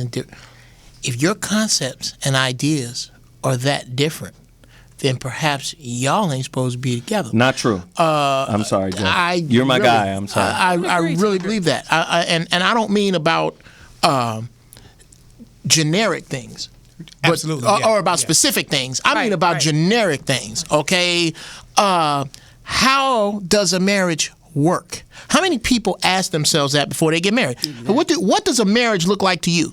This is what it looks like to me. If those two pictures are too different, then what you're doing? But see, that's what and how do you disagree with that and then say that a woman cannot be your woman if she ain't got a foot over there and a foot over here? Yeah, but here's the thing. Here's something that, and it go back to what the doc said about giving up control. In the realm of spirituality, which I believe relationships are in, they're not in linear, this is my plan for how it gets done. They're not there. Right. Because to me, you want to make God laugh? Tell him your plans. Sure. Yeah. Right? And that applies to relationships. So what happens to me when you say our ideas are like software on a computer. They need upgrading and sometimes they need deleting. The hardware is there. You see what I'm saying? Not if they're in a closed loop. But when I talk about spirituality, sometimes your ideas don't line up, but the spirit goes, this is where you need to be. This is where you need to be. Your ideas not lining up is an opportunity for you guys to be able to rewrite and break down those beliefs and then get the upgrade you're looking for from the inside out. Well, here's what I have to say to that is that since I am in the business of matching people. Go deeper. My job is to look at the things that people want in their relationships, what they need in their relationships, and try to find compatibility. And I recognize that there are some things that are just not flexible. Some areas in your life that are not flexible. We're talking about moral things, spiritual values. Those things, I think, if you're not compatible, if you're not on the same page, then you're obviously going to have issues. And kind of like what Geoff said, You're not supposed to put be two together. squares with two squares, right? Right. So there are some things that I think that some things about relationships or two people that will say, okay, yes, these two people do not belong together. But there are some other things that kind of touch on what you were talking about a little bit more spiritually, where they may seem maybe like they're not a good fit. Right. But perhaps in other areas they may be. Right. So I think that it is not completely black and white, and why relationships constantly need improvement is because it's not black and white. There is a lot of gray area, and you need to give yourself room for those gray areas. Tracy, go deeper. And another thing that we are talking about, we're using different terms, but one thing we're talking about is expectations in a relationship. Oh, yes. Because we grow up with our families and what we see, and so when we are ready to look for a mate, we're thinking about all of that, and we want them to fulfill what's in our brain. And I think that couples really need to start speaking out, communicating what is in your brain. What do you expect me to do? What do you not expect me to do? So that I'm not, expected to jump off the chandelier when I can't even climb up there. Right, right. And Tracy brings a good point that makes me think it's not fulfill this desire. Sometimes it's fill this hole. And that's an unrealistic expectation. Yeah. You cannot fill a hole from the outside in. It has to be filled from the inside out. And this is why marriage and relationships fail. Because all too often we're throwing that life raft onto a person as opposed to putting it around ourselves. I'm just saying. Who had the point? Jerome. I was going to say, but Tracy, I like the chandelier, though. You know that, baby. So, don't reveal the marital porn series. Oversharing, 5-yard penalty. Repeat the down. But I did want to comment on what Brother Geoff has said. Within a relationship, or as we're dating, there are deal breakers. If we're trying to talk about what our faith is, and she believes this and I believe that, I don't know if that's going to work. How are we going to raise our kids? Well, I think we should do this, and I'm saying, those are deal breakers. If we can't agree on those things, especially how we're going to raise our kids. Because you're going to allow them to listen to this, look at that, and I'm saying no, they shouldn't. That's not good. And Jasmine alluded to it also. The morals, the values. What do we stand for? If she stands for nothing, I stand for everything. We're not. That's not going to work. Right. And that's a great point. However, that only represents a facet in the diamond of life. Because there are, you like that, right? You like that, right? I like that, but I said the same thing, and y'all. Well, we like jumping. Well, wait a minute. We like jumping on you. I got my scrot hammer. Hey, Jeff. But wait. My scrot out and I had just your back wham. on that, Jeff. I would had your back on that. I was saying I agree with what you were Yeah, saying. I got you. But I like jumping on you, Jeff. It's all right. Okay. But That's your boy, though. Right. Let me just say this, though. You make a great point in the last point you made, but there are still millions of people out there that are what I call interfaithfully married successfully. A Jewish guy, a Jewish wife, and a Muslim husband, or a Christian and a Muslim, or a Buddhist and a Hindu. There are still people that are interfaithfully married and happy. My thing is, and research backs me on this, most relationships that are successful have flexible beliefs. Yeah. Whenever you get into a concretized, immovable kind of belief system, that's when you get challenged the most, because life is always in flux. People are always in flux. And if you're holding on to the reflex of memory called tradition or knowledge, guess what happens? When life changes, you fight the change. One of my favorite philosophers, Krishnamurti, said, where there is measurement, there can be no love. Because we're always trying to size it up. We're always trying to say this is what it's supposed to be within this framework. Where you have to concentrate, you can't love. It's supposed to be natural. It's supposed to be magical all the time. But it isn't, because there's that inner judge, that inner criticizer, that isn't right. And, I need this, and me, mine, mo. No. No more me, mine, mo. Yeah. No more. No, mo. That's why Go I ahead, think it's Jasmine. important to, if you don't find that spark, if you don't have that chemistry, if you're not feeling that love, it's just not worth getting married. Right. I think you should walk away. I recently. So can we agree that marriage is prison for 98% of the people that do it? Yes. No, Because they haven't been taught how to do it. I would But agree. just because they haven't been taught, ignorance is no excuse of the law. Right. The bottom line is it prison for most people? Yes. Because they haven't applied the knowledge to do it right. For most people, I would agree that it is prison. Is it prison for everyone? No. Well, we're not talking in absolutes. Yeah. We're saying for most people. I did say some banal, Yeah. some but not all. Okay, wait. Okay, marriage. Look at marriage like fire. Okay, I can heat deeper. my house with it. I can make a burger with it, or I can burn down the city, or I can give myself third-degree burns. And most people, I'll give you that, more than 90, a bunch of folk Are self-arsonists. are self-arsonists. Just setting crap on fire, setting their relationship on fire, their house on fire, women destroying their house with their tongue, men destroying their house with being overbearing. Yeah, all of that's happening. But to say that the knife is bad because people use the knife bad is what you say when you say that marriage is bad because people do it wrong. Break it down, Right. Jeff. But Break it down. again, love is about that which is new. Do you know the difference between making and creating? Yes. When you make something, you use ingredients that are already here. When you create something, you bring something that has never existed into existence into that moment. Most people are still trying to make. My grandmother did it this way. My parents did it this way. Or my parents didn't do it this way, so I'm going to do the opposite. We're makers. We're fashioners. Again, when you're locked into tradition, you're locked into the past. And not everything about the past is good, and it doesn't work. What we're trying to do is recapture that moment we got when we first met her. Right. Right? And now we're makers.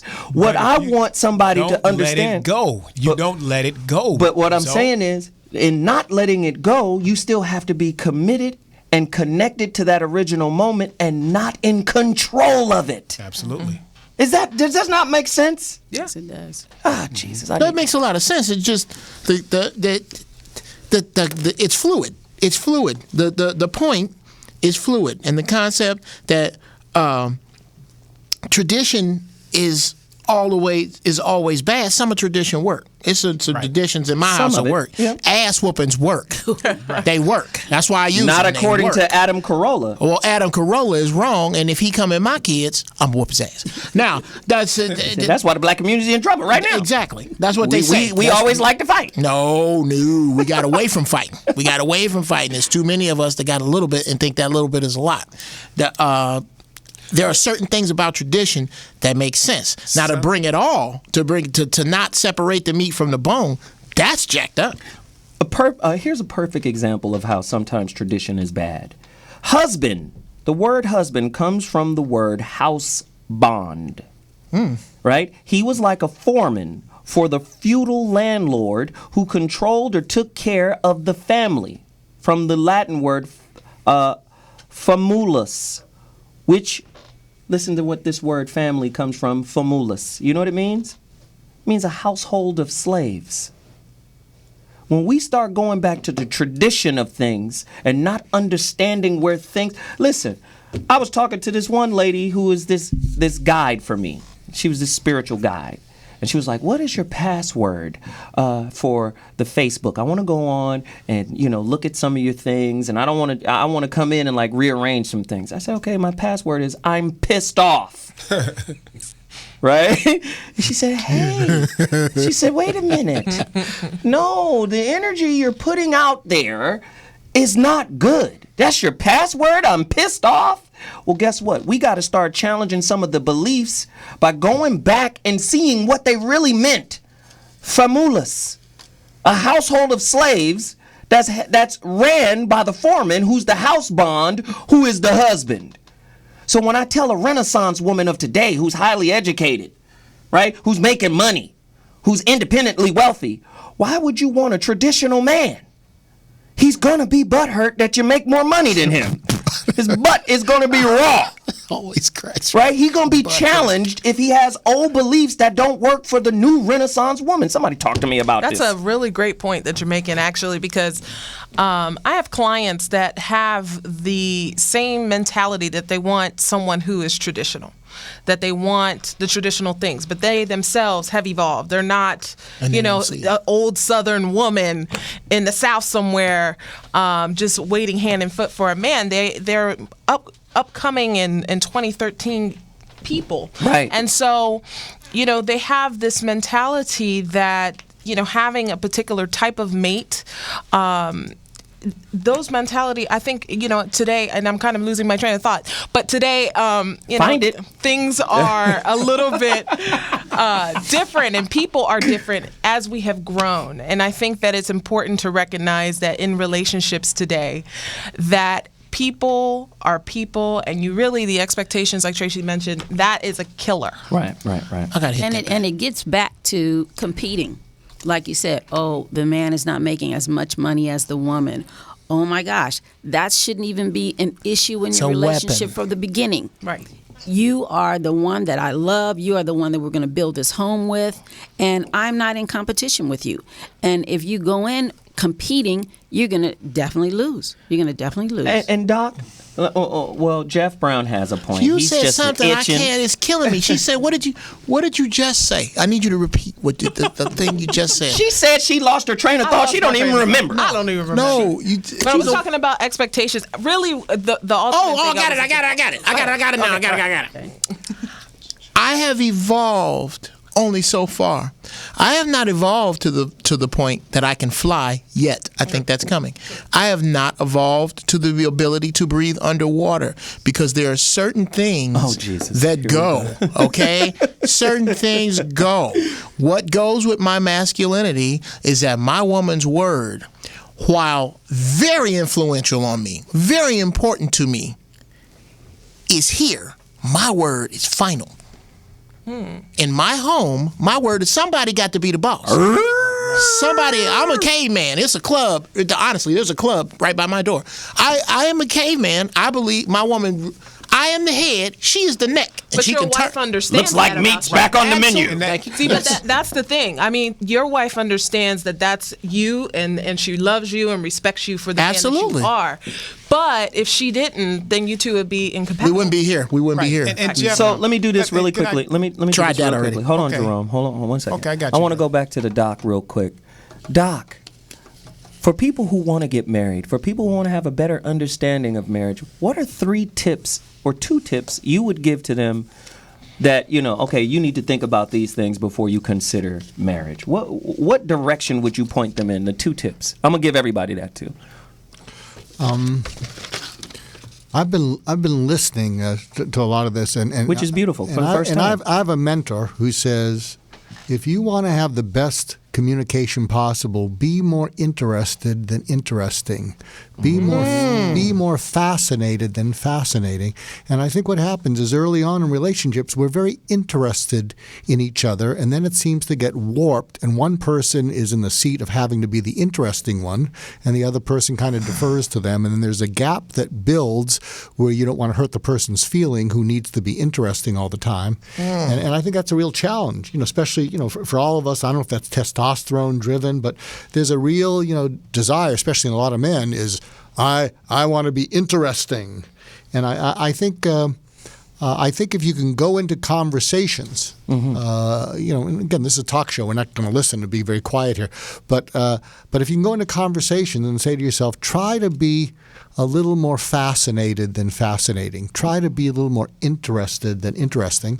And I think it changes the whole way in which you relate. I mentioned something earlier also about, I think every month, if you can just ask each other, are we on track? Are we not on track? Right. I think a real good thing, sometimes when I ask audiences and I say that one of the keys to peace of mind in a relationship is forgiveness. And what's interesting is if you're someone who needs to forgive people, you're a much poorer relationship material than someone who asks for forgiveness. Because you're holding it away. There's entitlement. Go deeper, Doc. Jesus. So I think every month, I think if you could ask yourself, what is something that I need to apologize for and ask forgiveness for?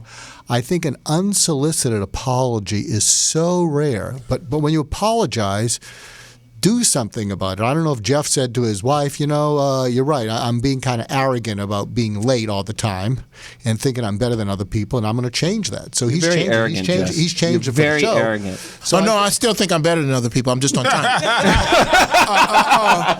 I'm done. There was something else you said about, which is why you have to watch who you're around. Okay, when you say go into conversations trying to be more interested, well, doesn't that depend on who the hell you talking to? You got that's when you say I have a mentor named Warren Bennis. He's a big leadership guy at a USC, and he has this wonderful phrase that says, boredom occurs when I fail to make the other person interesting. Okay, well then, I'm not good at that. I need somebody. No, you go from boredom to irritable. No, and let's just be real. Let's just keep it real. 98% of marriages across America, across the world even, boredom is the companion of most of the partners because people aren't interesting, because people don't even know who they are. They won't even take responsibility for who they are. Something else that's a good thing to do is be a first-class noticer. I got that from my mentor. And a couple months ago, I was at the dinner table, and I wasn't involved in the conversation. My wife and my kids were talking, and it would be rude if I looked at my iPhone. So I'm there, and instead of feeling irritable, I just notice them. I notice the way my wife and children talk to each other. I noticed kind of their facial expressions. I noticed the way one of my kids was holding a fork that seemed odd. And what was interesting is I didn't say anything. And at the end of the dinner, my wife came up and said, "This is one of our best dinners." Wow. And I think part of it is because I was noticing without judgment, and it just calmed me down. Wow, that's a great point. So let me do this. We're at the end of the show. I mean, we don't ever have enough time to really go deeper. Again, I told you all before the show I was going to play devil's advocate, and it's important that I do that because this is how we get the information to come out. This is how we get your experiences out. And a lot of people will look at me and say, you're not an advocate for marriage. But I believe that marriage is the championship ring of relationships. But I also believe that it's a spiritual ring. It's not the ring on your finger. I believe it's bigger than religion. I believe it's bigger than culture. I believe it is the divine marrying and recognition of two similar souls. And my point is, if you don't have that recognition, if you don't have that connection, and it's not even a connection because connection implies disconnecting. Right? It's more of a union. It's more about communion with one another. If you don't have that, you have an empty, hollow societal template. That's what I believe. So let me do this. Jerome Vincent Carter, as we wrap this show, where can people find you? Websites, emails, all of that stuff. Where do they connect? They can connect with us on marriageoverwedding.com, and they can get a free gift if they let us know they were listening on your show, on the Zoe show today. Zoe what? Zoe What Show. Yes. So go on, you get a free gift if you go to our website, marriageoverwedding.com. If you decide you want to invest in the book, you get a free gift as well. So we have free gifts for all the listeners who invest and even those who don't. So is that an email? Marriageoverwedding.com is our website. marriageoverwedding.com. Go there right now. Get your free Zoe What Morning Show gift from Jerome Vincent Carter, as well as Miss Tracy over there, who runs the whole show, by the way. Absolutely. So I love it. I love it. Thank you guys for being on. And again, Jasmine. You're welcome. Diaz. All right. Tell them the name of your weird company. Well, Come on. Well, people can find me at Sean McKenzie Agency. And since we were on the topic of marriage, I think it's important to get yourself right before you get married. So you can pick up my new book called Dating Like a Superhero on Amazon.com. It's a guide. Is Wonder Woman single? You know, she might be. A black Wonder Woman? You know, there's quite a few of them. Yeah. But yeah, you can pick up my new book, Dating Like a Superhero, the Single Professional's Guide to Saving Your Love Life on Amazon or Barnes & Noble. And you can visit our website at SeanMcKenzie.com. Wow. This is great. And I've just been instructed to do this really quickly. If you want a copy of my book, please get at me. 2319 ZO1@gmail.com. That's 2319ZO1@gmail.com. Again, let me do this too. Don't forget Jerome Vincent Carter. Please go get his works. The brother is incredible. His family is incredible. I love it. Dr. Mark, where can they find you really quickly? I've started a global community called Heartfelt Leadership. Our mission is Daring to Care. It's going to launch on 5 continents in the next couple of years. But it's finding people who walk the talk, and they're successful, but they're all about making a difference much more than making a dollar. Wow. Jeff Brown. Facebook at GB Funny Style is my Twitter. Ignorant T-shirts and ringtones to come. Yes. Billionaire PA tomorrow, right? Yeah, My Tide is Rising tomorrow. YouTube.com/My Rising Tide. Go there, speak your dreams into existence. You'll see the documentary on my life. Awesome show. The show is designed to keep you talking. The conversation is not over. It's just begun. If you're not talking with us, then we've wasted our time and yours. Continue to talk. Connect with me at Zoe Williams Twitter. I'll holler at you next week. Deuces, Zoe What out.